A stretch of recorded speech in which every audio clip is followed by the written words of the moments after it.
તો આજે આપણી સમક્ષ છે દિલીપભાઈ, 60 વર્ષના છે. દિલીપભાઈ, શું તકલીફ હતી તમને શરૂઆતમાં?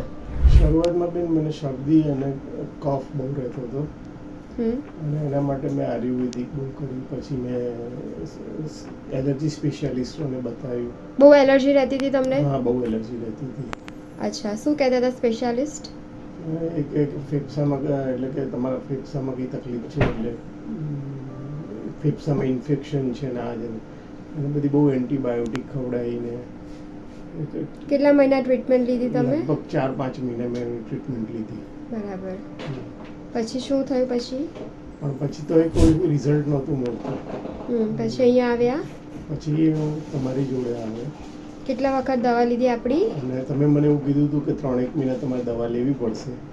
2 મહિનાની જ અંદર મને 80% તો રાહત થઈ ગઈ. બધી તકલીફોમાં રાહત થવા માંડી? હા.